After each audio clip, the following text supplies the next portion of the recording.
녹화를 시작을 하겠습니다. 자, 오늘 수업은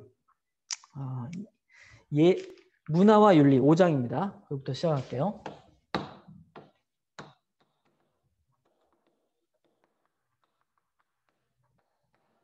문화와 윤리. 문화하면 모든 사회 활동, 개인적인 활동들이 모이는 사회 활동 또는 어떤 창작 활동 그리고 표현 활동 이런 부분들에 대해서 다 어떤 문화, 컬처라는 말을 쓰죠. 이런 부분들이 문화라고 쓰잖아요. 문화. 문장, 글로 표현된다라는 뜻으로 생각이 될 수 있을 것 같아요. 그러니까 글이란 것은 우리의 추상적인 사고의 체계를 활자로 객관적으로 이제 드러나게 하는 거거든요. 여러분들 자기소개에서 쓰는 것처럼 내 속에 있는 머릿속의 생각들을 글이란 것으로 이렇게 나타내는 것. 그러한 작업이 그럴 문자의 본질이죠. 그렇게 사고의 체계가 객관적으로 나타나게끔 하는 그런 활동들, 그런 것들을 문화다라고 동양에서는 바라보지 않았나 싶습니다. 그런데 이제 그것을 이 문화라는 것을 윤리와 어떻게 연결시킬 것인가라고 생각하면 이거 뭐 하나 표현하고 생각하고 만들어내는 거 하나하나를 뭐 윤리의 잣대로 이렇게 잣대로 규제하려고 하는 건가 이렇게 생각할 수도 있지만 이 문화란 것은 사람들의 사고의 총화이기 때문에 다 합쳐진 모든 것들이기 때문에 거기에 대해서 여러 사람들의 생각이 다를 수밖에 없고 그 다른 생각들을 서로 융합시키고 화해시키고 적용시키기 위해서는 그것들이 이게 만나게 되는 접점들을 윤리라는 이름으로 찾을 수밖에 없게 되지 않을까 이렇게 생각을 해볼 수 있습니다. 그래서 이 문화와 윤리 첫 단원이 어떻게 되냐면 미적 가치와 윤리적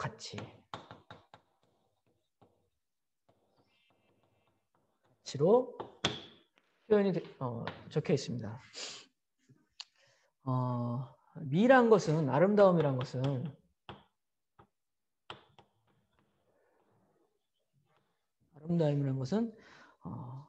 예전부터 가지고 있었던 어떤 무엇을 보았을 때 아름다움을 느끼는 시각, 시선 이런 것들이라고 생각할 수 있는데 이 부분은 아주 오래전부터 가지고 있었던 것이기도 하지만 지금도 가지고 있지만 그때 시대에 따라서 다 변화되어 왔습니다. 변화가 되어 왔어요. 시대에 따라서 변하지만 또 사람들에 따라서도 변화가 되게 됩니다. 그래서 우리가 얘기한 고대 그리스 같은 경우는 이 아름다움을 이상적인 세계, 이상적인 세계, 영혼의 세계에서 구현되는 것이다. 현실에서는 이것의 어떤 그림자와 같은 표현일 수밖에 없다라는 얘기를 하고 이제 중세 시대 때는 신의 뜻에 따를 때만이 이것이 아름답다. 신의 뜻에 따를 때만이 아름답다. 그 중세를 넘어서 르네상스 시대에 돌아와서는 이것이 이제 신의 뜻보다도 인간의 모습이라고 할까요? 본래 모습? 인간의 모습을 쫓아가는 모습이 아름답다. 이렇게 생각을 합니다. 그리고 이제 이번에는 이제 르네상스 시대에서 조금 넘어가면 내가 보는 세계, 자신이 보는 세계가 아름답다. 이렇게 또 생각을 합니다. 그리고 이 부분들이 또 이제 다시 뭐 전체주의 이런 식으로 가면서 아름다움이 또 획일화도 되고 획일화도 되죠. 예를 들어 뭐 그 체제에 의해서 뭐 자본주의나 공산주의나 이런 뭐 나치나 이거 무솔리니 같은 파시즘이나 이런 거에 의해서 획일화되기도 합니다. 그런데 다시 이 부분에서 반동이 생겨서 개인주의 뭐 이런 개인주의로 가기도 하고 또 상업주의로 물들기도 합니다. 지금 할 얘기를 다 써놨는데 우리들이 이제 이 미적인 가치와 윤리적 가치를 생각을 할 때 이 미란 것은 어떤 가장 고대 세대는 이상적인 세계를 반영한다고 했는데 이것이 이제 아리스토텔레스에 오면은 소크라테스의 제자인 플라톤은 이상적인 세계를 추구했고 플라톤의 제자인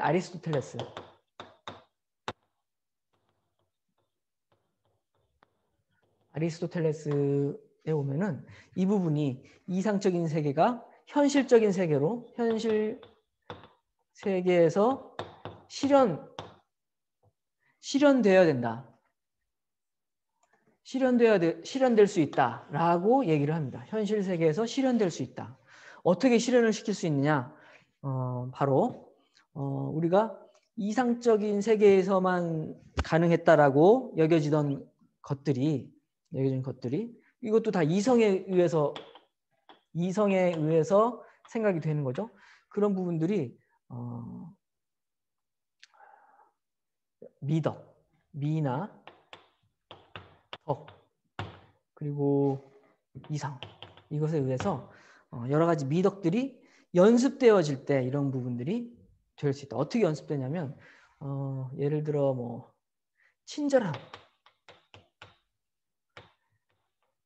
친절함이라고 하는 미덕이 어떤 사람은 너무 과도해서 이것이 뭐 아부처럼 흐를 수 있고 너무 친절함이 없어서 굉장히 이제 차가운 냉혈한으로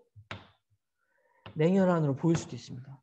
그 중간에 어떤 적절한 부분을 실행을 하는 그런 방법들이 바로 이 현실 세계에서 이런 이상적인 세계를 실현할 수 있는 아름다움을 실현할 수 있는 덕을 실현할 수 있는 방법이다 해서 아리스토텔레스는 이러한 적절한 선택을 하는 것이 중용이다라고 얘기를 합니다. 적절한 그 딱 가운데를 선택한다는 것이 아니고 어떻게 선택하냐면 이성적인 사람이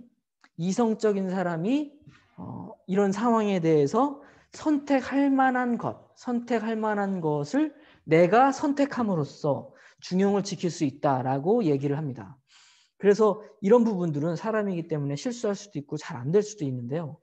이런 부분들은 지속적인 그 훈련을 통해서 성장시켜 나가야 된다라고 얘기를 합니다. 그래서 이 훈련을 위해서 가장 좋은 방법이 교육의 힘을 통해서 성장시켜 나가야 된다라고 얘기를 하는 것입니다. 그래서 이 그리스 플라톤과 아리스토텔레스의 그 아테네 학당 그 아카데미죠. 이 학당에서 이루어지는 이 교육이란 것은 바로 이러한 중용의 덕을 실현할 수 있는 이성적인 사람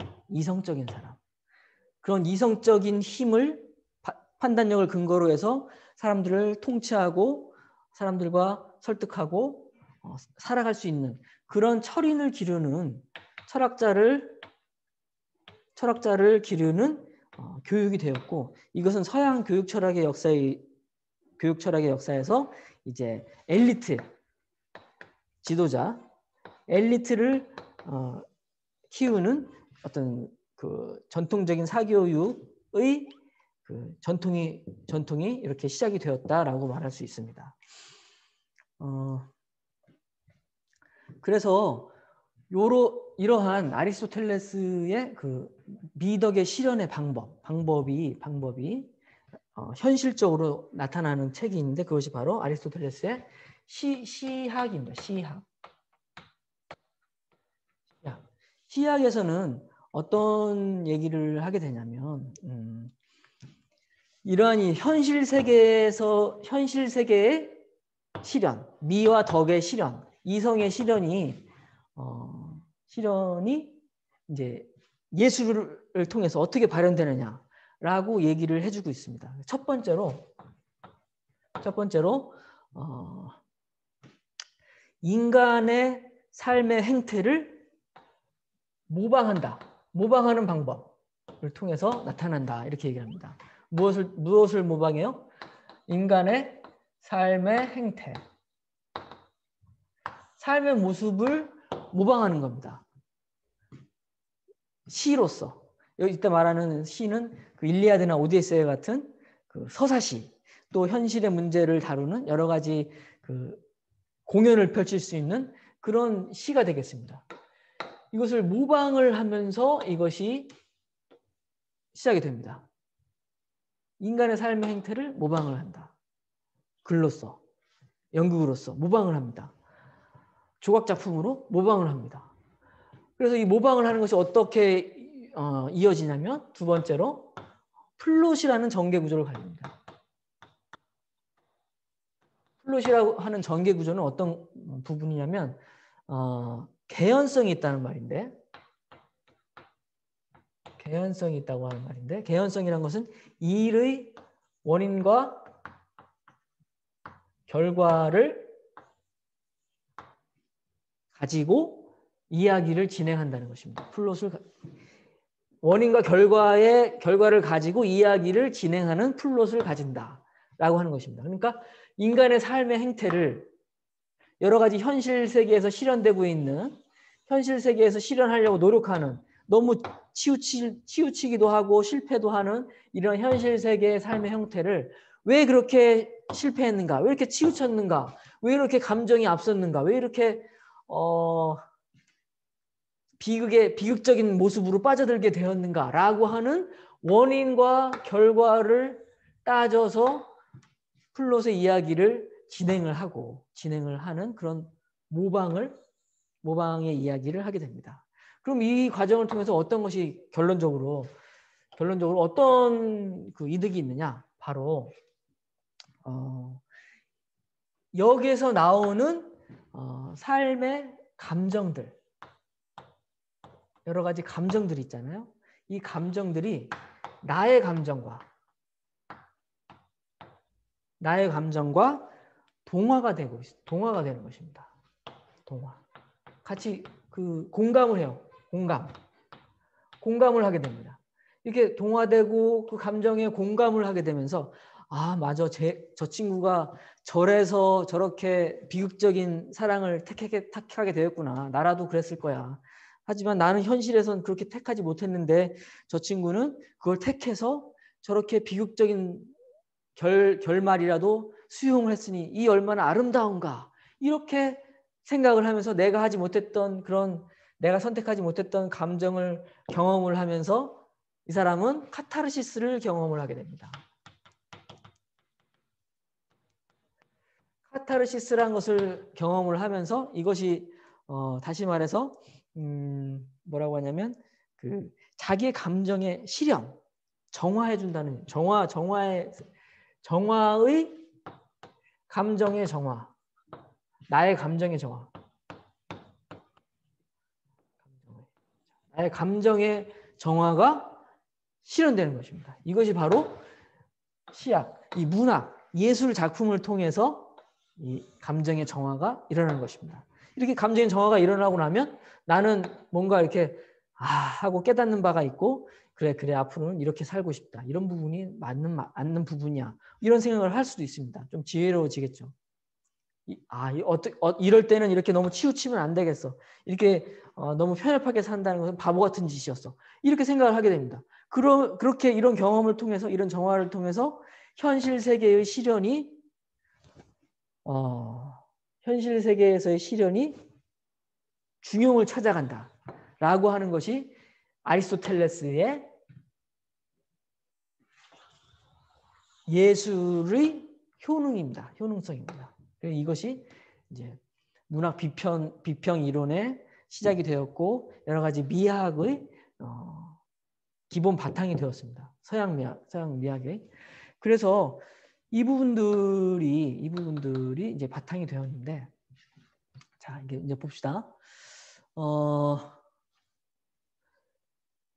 이 여러 가지 이제 이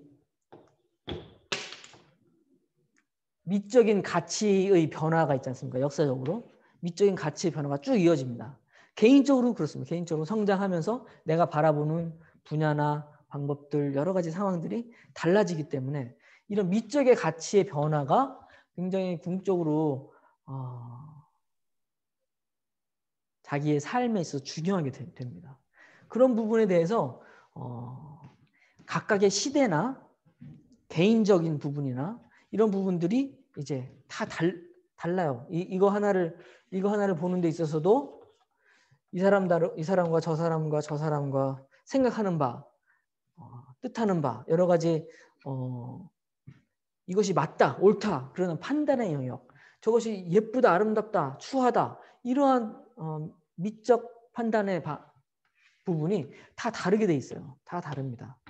이럴 때 그 부분이 어떻게 올바른가라고 따지는 부분이 윤리적 가치가 되게 되는데, 이 윤리적 가치는 서로 배척되는 그런 관계 속에서 결국에는 이런 부분을 해결하고 사회적으로 이제 융합시키기 위해서는 윤리적인 기준점이라든가 협의할 수 있는 그런 조건이라든가 그런 근거들을 윤리적인 가치로 얘기를 해줄 수 있어야 된다는 겁니다.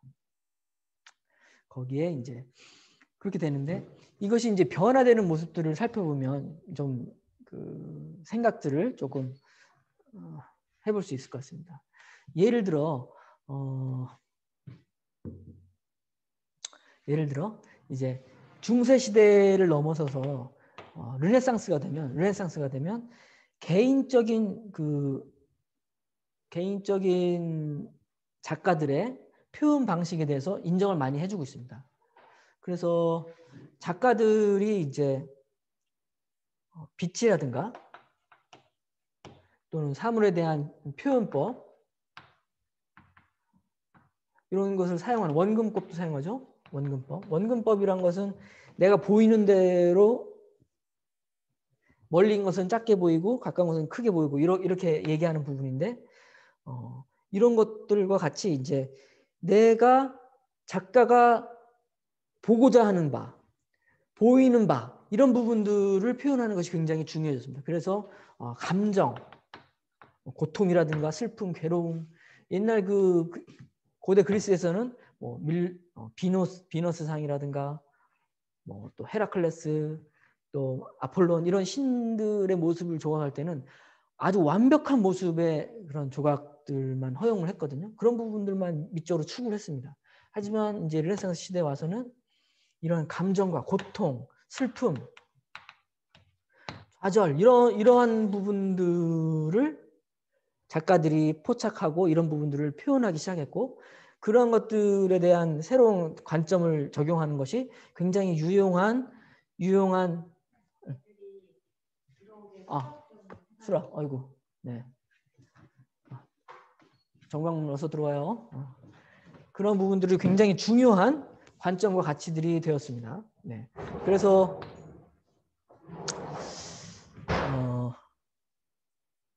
그런 부분들이 이제 인상파라고 하는 미술 사조로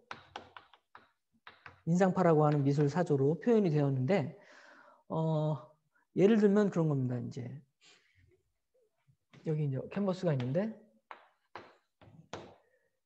밀레의 작품들을 보면 이제 이렇게 지평선이 있고 여기에 멀리 이제 이런 볏집들을 모아놓은 이렇게 가까이서 크게 건초더미들이 있습니다.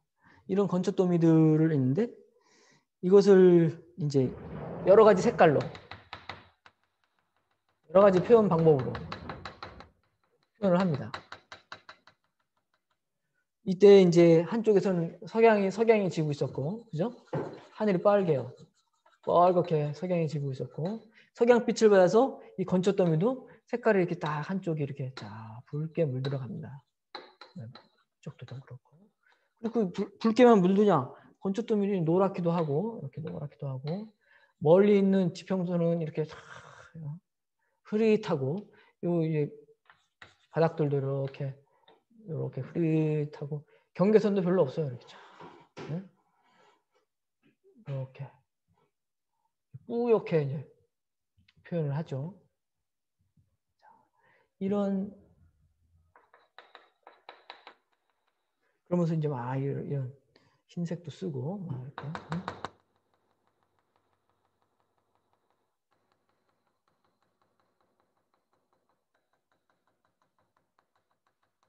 이렇게 그려집니다. 이렇게 이것이 내가 본 건초더미의 그림이다라고 자기의 인상을 표현합니다. 인상 받은 그대로 표현을 해요.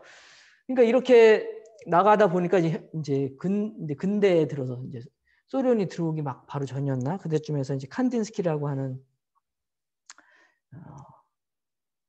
원래는 법학자였는데 이제 미술 쪽으로 눈을 법학자였을 때 소련의 이제 러시아의 이제 전시를 본 밀레의 그림을 봅니다. 밀레의 그림을 보고서 충격을 받았대요. 충격. 어떻게 하면 미술을 보고 그림을 보고 충격을 받죠, 여러분? 보통은 저게 뭔 뜻인가? 잘 그렸나 보다. 이렇게 보는데, 그죠? 이걸 보고서 우리가 바라보는 건초 더미는 이런 볏짚들이 이렇게 모여가지고 쌓여진 것이 건초 더미인데 여기에 그려진 것들을 보면은 그냥 뭐 어떤 색깔이라도 다 갖다가 써가지고 막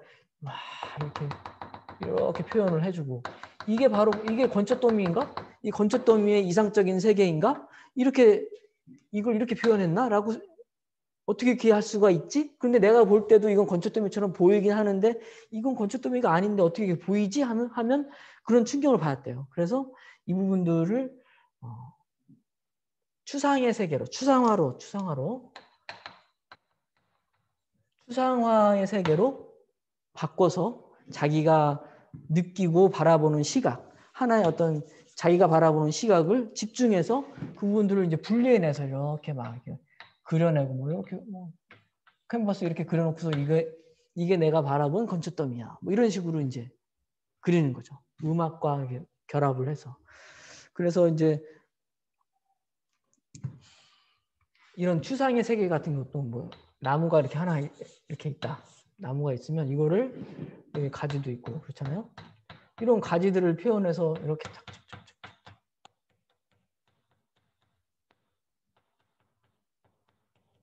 이렇게 해놓고 나의 나무 그림이다. 이렇게 딱 그림을 한다는 거. 또 이제 여기에서 이제 더 이어지면은 우리가 또 잘 아는 이렇게 면을 구성해서 이렇게 그렇죠? 그래서 뭐 색칠도 이렇게 쫙 하고 이렇게 색칠하면서 이게 무슨 뭐 모빌도 아니고 이곳이 뭐 런던의 한 도시라든가 런던이라든가 뭐 뉴욕 이렇게 도시를 이렇게 표현하고 이것에 대해서 굉장히 또 각광을 받죠. 이거는 우리가 갖고 있는 이런 이상적인 세계를 눈에 보이는 현실의 세계를 분해하는 거예요. 분해하고 그 하나하나의 그런 특징들을 이렇게 잡아낸다는 거죠. 이런 식으로 각각의 입장을 강조하는 여기는 뭐 노랗고 파란 걸 합치고 여기는 하얀색으로 빨간색으로 하고 그렇죠? 이런 각각의 서로의 입장이 굉장히 극명하게 다릅니다. 그것이 예술로 이렇게 나타나는 거예요. 이런 것들이 일부 이제 2차 대전, 1, 2차 대전 때 파시즘이나 이제 여러 가지 공산 자본주의에서 획일적으로 이제 거부되거나 이제 굉장히 획일적으로 무시되는 경우도 있었지만 결국에는 이러한 그 자기의 관점을 강조하는 추상의 영역이 현실 미술의 주된 가치가 되었어요. 주된 부분이 되었거든요. 그 부분은 이제 어디까지 왔냐면은 남자 화장실에 이제 소변기를 이제 딱 이렇게 갖다 놓고서 여기 이제 물 나오는 데고 소변기가 이렇게 있잖아요. 그죠? 소변기를 그 전시회에 딱 이렇게 딱 전시회에 딱 갖다 놔요. 그러고서 이게 내 작품이요. 이렇게라고 얘기한단 말이죠. 이렇게 얘기를 하면 사람들이 아 이게 작품인가 보다. 진짜 좋은 작품인가 보다 하고 생각을 하지. 이거 누가 이렇게 갖다 놨어. 이렇게 얘기 안 한다는 거죠. 여기 어떤 관점을 가지고 바라보느냐에 따라서 이 사물은 새로운 가치와 생명력을 갖게 된다라고 하는 거죠. 그것과 마찬가지로 우리 현실 세계의 여러 가지 현실 세계의 문제들에 대해서 각각의 관점을 가지고 바라보는 뭐 철학자들, 사회학자들, 일반 대중들 다 다른 생각들이 가지고 있지만 그 다른 생각들에 대해서 각각의 관점들에 대해서 서로 존중하는 가치들을 매겨주게 된다는 거죠. 그것이 바로 윤리적인 가치의 모습을 표현하는 거죠. 그래서 이런 윤리적인 가치를 우리들이 윤리적으로 우리 이렇게 전부 다 이렇게 서로 존중해주고 그 가치, 그 관점을 인정해줘야 돼라고 설명하면 입 아프니까 그림으로 보여주는 거예요. 예술 작품으로 보여줍니다. 그것이 바로 미적인 가치입니다. 미적인 가치가 이렇게 힘이 있습니다. 미적인 가치란 것이 힘이 있는 그런 가치예요. 그래서 우리가 이런 사회적인 상황들, 사물들, 그리고 여러 가지 문제들, 이슈들 이런 것을 바라볼 때 나는 이 한쪽에 처해서 있지만 다른 사람들의 입장도 충분히 있을 수 있다는 것을 이해하고 그 부분에 대해서 인정을 하되 내가 바라보는 이 관점에 대해서는 어떻게 그럴 수 있는가라는 부분을 이렇게 명징하게 명확하게 드러내 줄 수 있어야 된다는 거죠. 사람들이 다 보고 이해할 수 있게. 그렇게 명징하게 드러내 줄 수 있는 힘이란 것이 바로 자신이 가질 수 있는 미적인 가치예요. 윤리적 가치란 것은 그것을 어떻게 바라보고 어떻게 해석하느냐의 문제가 되었기 때문에 그것이 이 미적 가치와 일맥상통하게 된다. 이 두 가지가. 그렇게 볼 수 있습니다. 이제 현대사에 와서 이러한 내용들을 가지고 이렇게 각자의 생각을 잘 개성적으로 표현할 수 있는 세상이 되었다라고 좋아할 수 있는데 이 부분들이 또 함정이 있습니다. 이 부분들이 이제 상업화라는 함정이 있습니다. 상업화.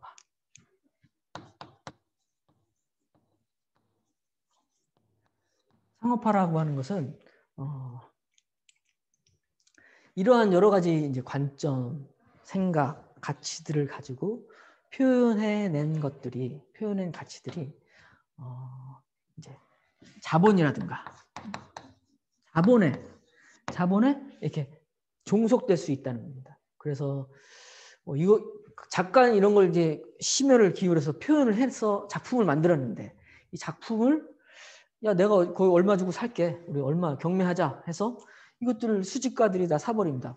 이제 박물관에 또는 미술관에 전시를 해놓는다거나 그런 방법으로 이거를 소유를 해버립니다. 이런 가치는 내 거야. 또는 이제 우리 자본에 의해서 필요로 하는 그런 여러 가지 가치들이 있어요. 예쁜 것은 이렇게 만들어야 되고 필요한 것은 이렇게 만들어야 되고 하는 그런 여러 가지 디자인이나 영상이나 이런 것들을 통한 상업적인 가치들이 있습니다. 영상에 대한 이야기를 조금 해보면 영상의 이야기를 간단히 해보면 우리가 광고나 영화를 보게 됩니다. 광고나 영화를 이렇게 보게 되는데 여기에서 막 이렇게 등장인물이 쫙 어떤 활동을 하면서 막 빠르게 움직이고 흘러갑니다. 근데 이 속에서 사람들이 이 부분을 생각하고 비평하고 미적인 가치를 느끼고 하기에는 너무나 빨리 지나가 버립니다. 그래서 결국에 이제 어떤 이런 미적인 가치를 추구하는 작품이 아닌 영상물 같은 경우는 남는 것은 와, 이 사람 멋지다. 이 사람이 최고야. 이 사람이 정의로워. 라고 하는 그런 이미지 하나가 남습니다. 그리고 우리들은 이 사람이 어떤 행동을 하고 무슨 가치에 의해서 이렇게 행동을 하고 이 영상에 표현됐다라고 하는 것을 따지기보다는 이 배우가 상징하는 이미지, 그 상징하는 이미지, 배우의 이미지를 좋아하고 열광하고 그것을 우상숭배하는 것처럼 이렇게 따른단 말입니다. 대중들이 그렇게 따르게 되는데 그러한 역할을 보고서 이제 상업 영화나 상업 그 영상 제작자들은 그런 대중들이 생각하는 것을 원하지 않고 그냥 따라오기를 바라는 그러한 영상물들을 많이 이제 찍게 되죠. 그런 것 이러한 부분들이 이제 상업화와 같이 이제 이루어지게 되는데 이런 부분들에 대해서 이제 어떡하냐 이제 결국은 돈이 다 모든 것을 다 가져갔구나라고 생각할 수도 있는데 실제로 이제 뭐 홍대라든가 뭐 저 동대문에 그 새로 지어진 그 건물 이런 데 가보고 하면은 좀 다른 모습을 볼 수 있어요. 어떤 거냐면 길거리에서 어떤 여러 예술가들이 공연을 해요. 길에서. 뭐 노래 공연을 하는 것뿐만 아니고 막 분장을 하고 뭐 터널 같은 것도 만들어 놓고 이해할 수 없는 것들을 공을 막 굴려다 놓고 거길 지나가라고 막 사람들 보고 합니다. 공을 이렇게 이리저리 피해서 지나가면 와 당신은 정말 훌륭한 예술 작품에 참여했습니다 이렇게 막 표현을 해요. 그것이 어떻게 이렇게 될 수 있느냐? 이러한 현실 세계에서 우리가 이렇게 무의식적으로 이렇게 참여하는 이런 행동들을 통해서 어떤 이렇게 동선들이 만들어지고 이것에 의미를 부여줍니다. 우리들은 이렇게 한 가지 길로 가지 않았습니다. 이렇게 서로 각자 여기 놓여지는 공을 현실의 문제라고 생각을 하고 이 공을 피해서 각자만의 방식으로 이렇게 지나가는 퍼포먼스를 벌인 것입니다. 이런 식으로 나의 의미 없었던 행동에 대해서 의미를 부여준단 말입니다. 그렇게 이렇게도 새로운 관점을 볼 수 있구나. 이것도 괜찮은 방법이네. 라고 깨닫게 하는 것. 알아차리게 하는 것. 이것이 또 하나의 예술의 커다란 사조로서 등장을 하게 됩니다. 현대에 굉장히 이런 플래시몹이라든가 여러 가지 설치 미술이라든가 이런 활동들이 넘쳐나고 있습니다. 이런 것들이 바로 또한 미적인 가치를 실행해내는 예술가들의 노력들입니다. 이런 것들이 그냥 이런 무슨 유치원 장난 같은 행동들인 것 같지만 이런 것들이 여러분들이 이 사회에서 뭐 생산 현장에서 또는 사람들과 만나는 관계에서 내가 움직였던 이 행동에 대한 가치를 다시 한번 깨닫고 좀 더 새로운 방식 또는 나만의 독창적인 방식을 생각하고 접근하게 한다는 것입니다. 내가 만나는 사람들과.